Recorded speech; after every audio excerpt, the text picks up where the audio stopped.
saw the way the American president travels. I shook my head. When he leaves the White House, the Marine One carries him to the airport. That's a military helicopter. And when the Marine One is flying, there are more than 6 F-35 aircrafts that escort it. What they call F-35, one is worth over $40 million. One F-35, 6 escorts the Marine One in case anybody wants to mess up. And when he's flying, there's perimeter coverage. No aircraft moves. Everywhere is frozen before he takes off and until he lands. Go study about F-35. These are 5th generation aircrafts. They have what they call avionics. Stealth avionics. You know what it means? Radar don't dictate them. When they pass, you will know until they destroy you. When they return to base, you will hear that they destroyed you. Radar can't dictate. They just pass, cause havoc and go.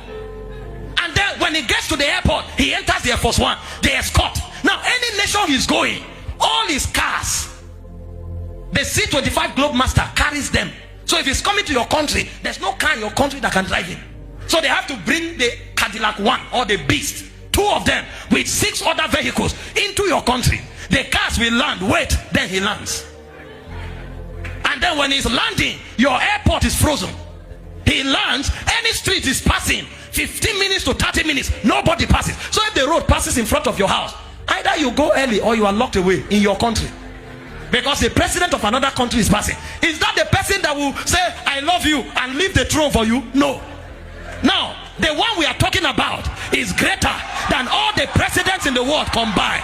All of them, all the monarchs, all the presidents combined, is greater than them. Then because of you, see what the Bible said. Go to verse 5, Philippians 2. If we have the message, let's read it. Because of you, the one greater than monarchs, greater than presidents, because of you, the Bible said, think of yourselves the way Christ thought of himself. He said, verse 6, please help me fast. He had equal status with God, but didn't think so much of himself that he had to cling to the advantages of that status no matter what. Verse 7, he said, not at all. When the time came, he set aside the privileges, oh my God, the privileges of deity. You know what those privileges are? He sits on the throne. Anything he says become. All the angels worship him. All creation worship him. Dogs, birds, cattle, fowls, mosquitoes, everyone bows. The Bible said, forever and ever, the 4 beasts, they cry, holy, holy, holy. It said the 24 elders, they fall on their faces, they cast their crown day and night, forever and ever, they cry, holy, holy, holy is the Lord. The Bible said he set aside the throne of heaven. He set aside the worship of God. He set aside the power of deity. He set aside because of who? Because of me, the privileges of deity. And he didn't just set aside. He said he took the status of a slave. He didn't just become a human. He became a slave among men. Oh my God. How can the King of Kings become a slave? How can the creator of the earth become a slave among creation? He became a slave. And not just a slave. The Bible said he died the death of a criminal. He died like a criminal, naked before his mother. Oh, when they came to arrest him, he told Peter, put your sword aside.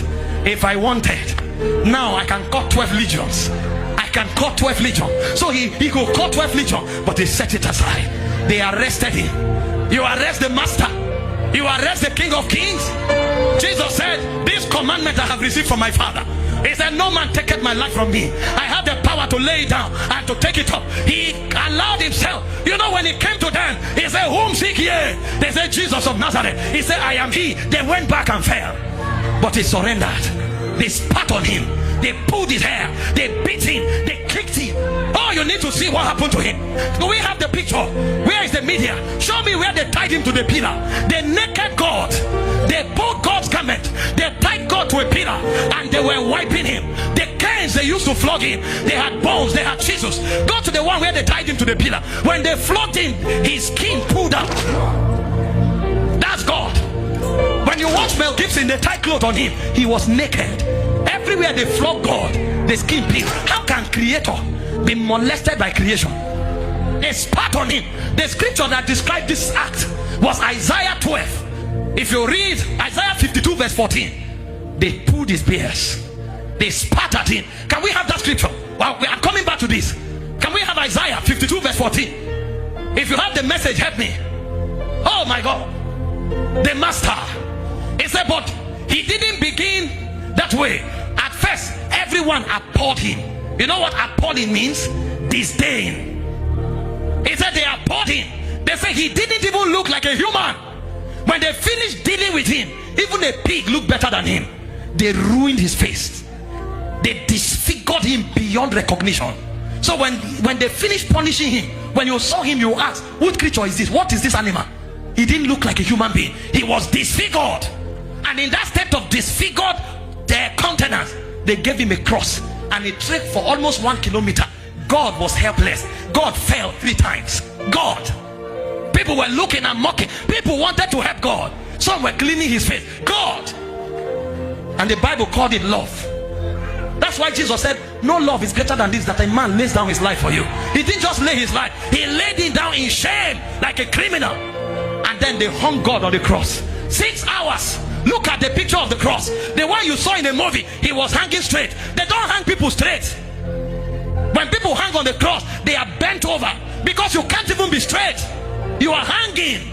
So what it meant was that he was depressing his diaphragm. He couldn't breathe. Every time he breathed, he had to pull the nail on his wrist up to breathe for 6 hours. That's love. That's love for you and I. When they put the crown on him, it was thorns. And the point came. The biggest of all persecution was when the father turned his back and he cried, Eloi, Eloi. In the history of divinity, they had never separated. Eloi, Eloi. That's spiritual death. Why hast thou forsaken me? It's called the love of God. Do you know why we are audacious when we go out?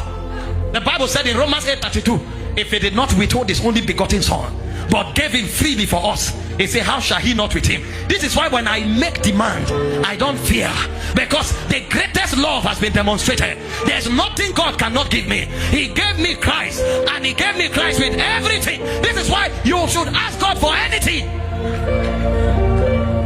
because when he gave Christ, he gave his best for you.